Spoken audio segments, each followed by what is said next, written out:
Lawyers of Reddit, what was the best gotcha moment you ever experienced?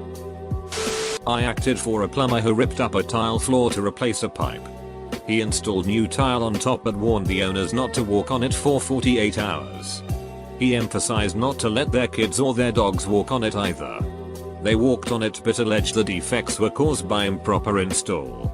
We had an expert do a report which confirmed that it was consistent with proper installation but people walking on it too soon. Crazy homeowners still went to trial on it. In their evidence disclosure they included a series of pictures.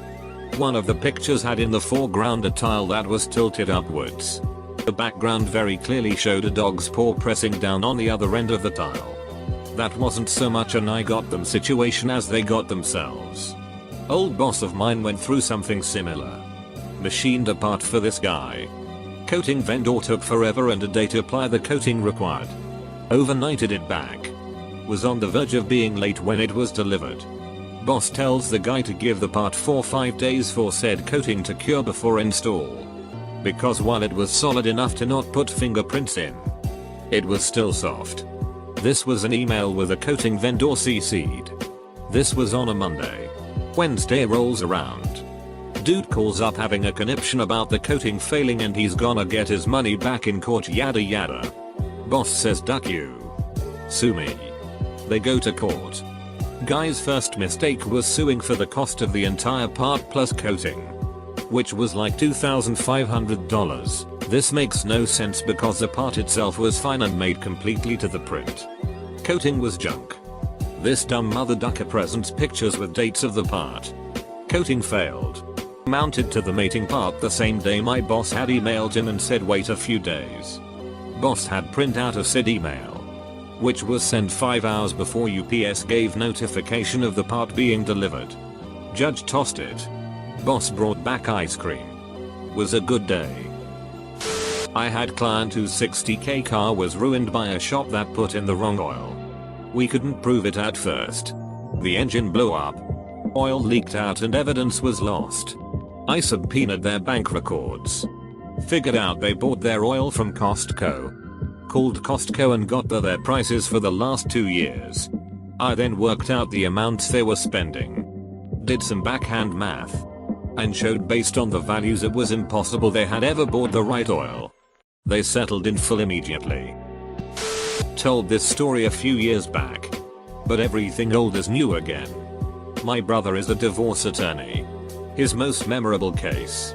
He was representing a guy in a divorce custody battle who was accused of horrific child abuse. Very graphic.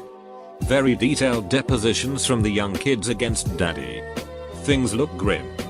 Then my brother notices the deposition transcript, done by social workers under oath, contains a question at the end from one of the kids: did I hit my marks?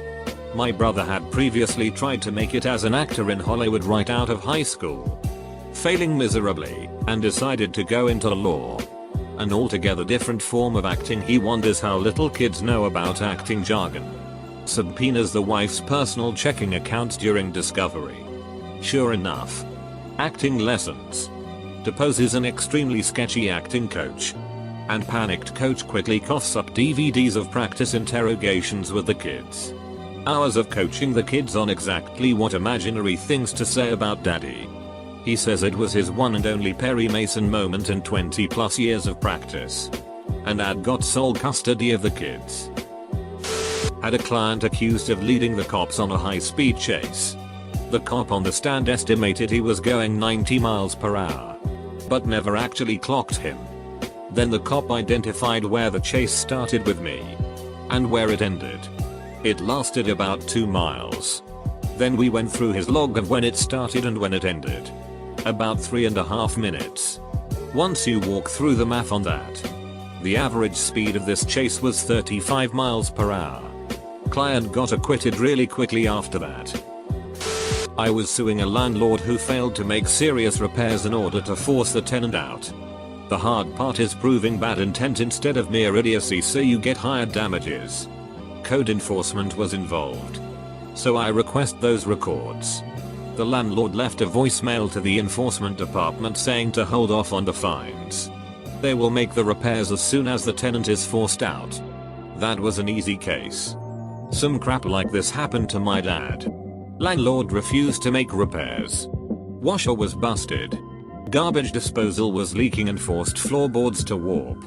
My dad moved and wanted his deposit. They wouldn't give it to him. He took them to court. He took pictures before he left and kept all texts from them. They walked themselves into a corner with everything they said. My dad was prepared for every claim.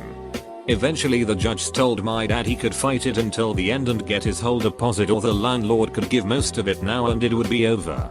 He took the deal because he didn't have the time for court, and the look of anger and defeat on the landlord's face was too satisfying. It's 3 years later and the repairs still haven't been made in the apartment. Edit. Spelling.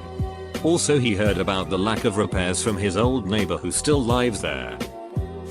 I was representing mom in a bitter custody fight. Dad wanted full custody and argued mom was an unfit parent.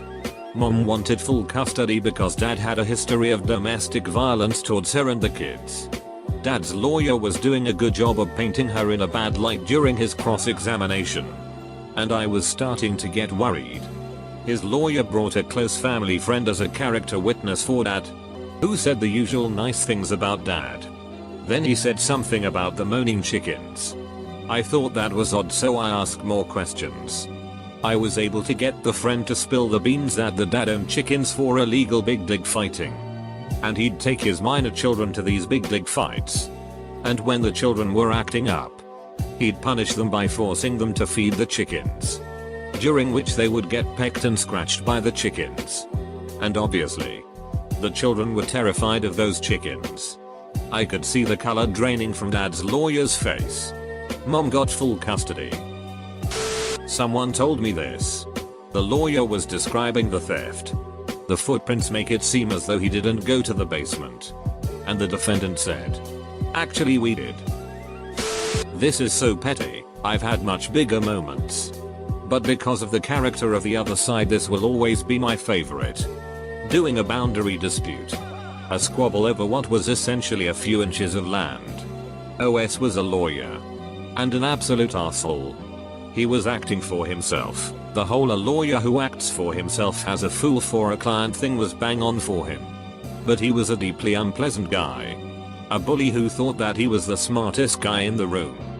Part of his case hinged on wheelie beans and how prior to the boundary having been moved there wasn't space to store a full-size bean beside the house. The fact you now could mend, clearly the boundary must have moved. That was the extent of his evidence. It really was thin stuff.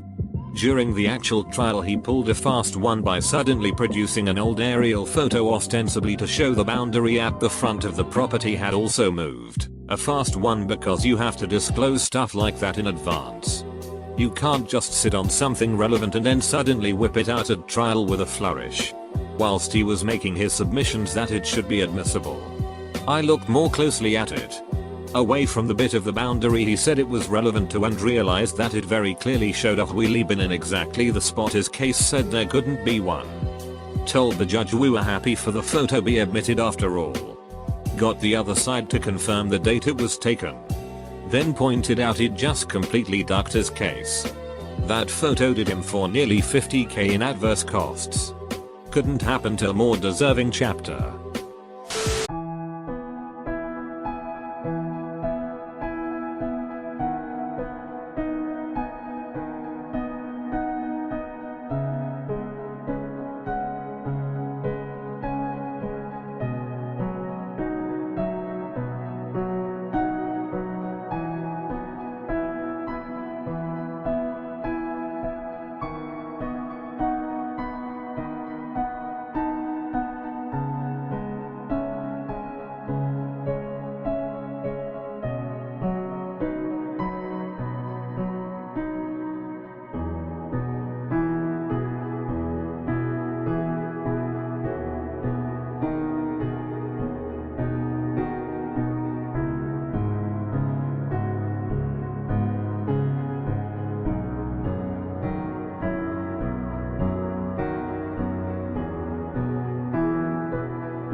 I was deposing a guy in a large breach of contract fraud action. I asked him if he'd ever been convicted of a crime. He said no. Later in the dep I asked him the question again and there was no objection and he answered no. I then whipped out his indictment for felony fraud and his conviction for misdemeanor conspiracy and he denied it was him until I started asking about his co-conspirator, his son, and then he gave me the "oh yeah, I remember something about that." My brother is an attorney. He had a case where the guy said he was permanently disabled from a work accident.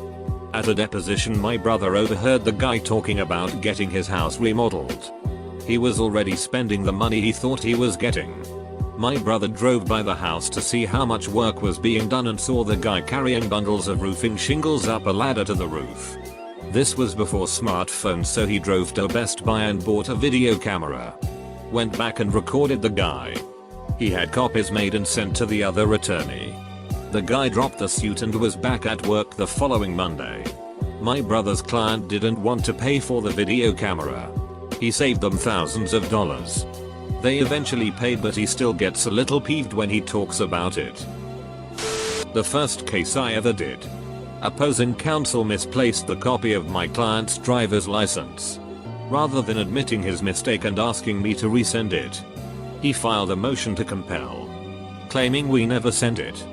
Well, I was able to provide proof that we'd sent it to him like 8 months ago. So the judge was rather displeased with his antics. Not as exciting in the moment as some other ones here. But we hired a private investigator to track our defendant in a fraud asset recovery case. Private investigator returned with a photograph of torn pieces of paper that clearly constituted a ripped up note. Albeit in a foreign language. I happened to know said foreign language.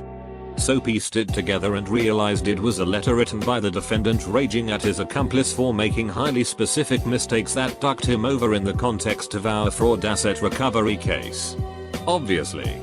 We later had this verified and sworn to via affidavit by an official translator. It was unbelievable. The handwriting was a match. Plus, he'd also signed it. And the contents were so specific. Contained information about specific amounts going into specific trusts under specific names, that it was basically a smoking gun. We almost thought they'd planted it to throw us off.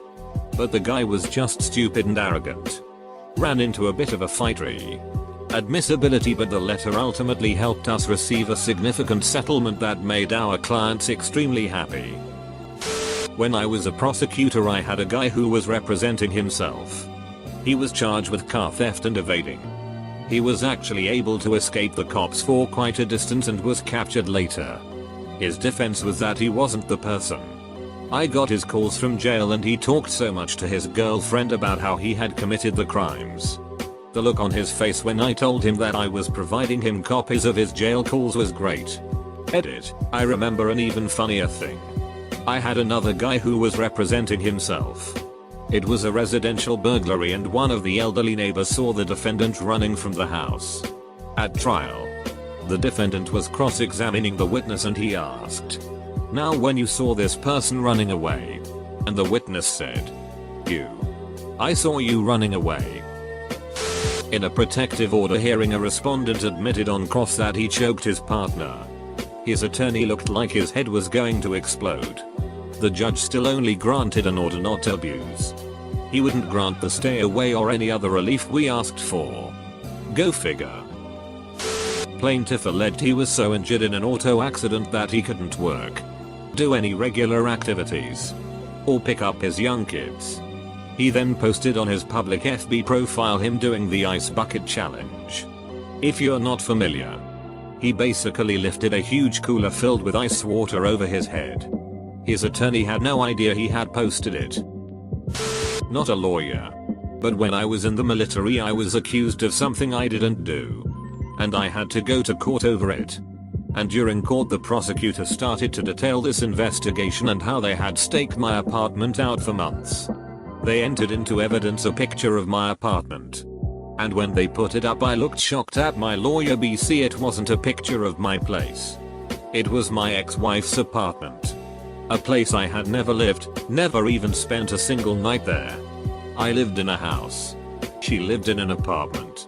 And when my lawyer was asked if she objected to the picture being entered into evidence, she replied, "I don't mind them entering it into evidence as long as they change the listing of it." And when one of the members of the panel, no judge, 3-member board, asked what was wrong with the listing, she looked at him and said that's not his apartment. On top of this, the witness they used against me described going to my house on the night in question, and she named the subdivision where she had visited me. Except that wasn't where I lived either, also wasn't where the picture they had was either. Case was dismissed and I was told they requested the witness to return to answer questions about perjury. I was involved in a patent dispute years ago that was basically large company going after small company. Not only did the judge decide we didn't infringe on the patents, but he then went on to invalidate the patents due to prior art we were able to show. Represented a DUI client who swore up and down to me he hadn't been drinking or doing any drugs. Newbie officer who had his field training officer with him in the car. Rookie pulls client over for attack violation. Walks back to the car with body camera still on. Training officer says get him out for a DUI and the rookie says but he's not intoxicated, to which the reply was do it anyway. Body cam clicks off. Turns on 7 minutes later and they're doing field sobriety exercises on my client. Client sat in custody for 3 weeks until I finally got the tape from the prosecutor and presented it to the judge. The O sheet looks from the prosecutor and FTO when the judge saw the tape. I'll treasure that one. Judge wrote the police chief a letter saying the FTO was dead to him and he'd deny every search warrant he tried to bring thereafter for being a liar. Client is hopefully still on track with his civil attorney in a lawsuit. My client's house burned down from an explosion in the fuel oil tank used to heat the house. It was clearly the oil maintenance company's fault. But his homeowner's insurance, from a very reputable company, still refused to pay out, citing a ridiculous technicality in his policy. Essentially, the policy covered damage caused by the oil heater, but they claimed that it was the storage tank that exploded and wasn't part of what was covered. So they deny his claim, which was about 1.2 million. And then I get involved. During a deposition with the claims adjuster, I ask how she came to the conclusion that the storage tank was not a part, or at least connected to, the heater. She states that she relied on her expert witness who was an engineer. Little did she know I had already checked this person's background. He had zero engineering experience or education. As most of you might know, you don't get attorney's fees in most cases. However, when an insurance company denies your claim in bad faith, now you do. Her little admission cost the company about $500K in fees, on top of the original claim for $1.2 million.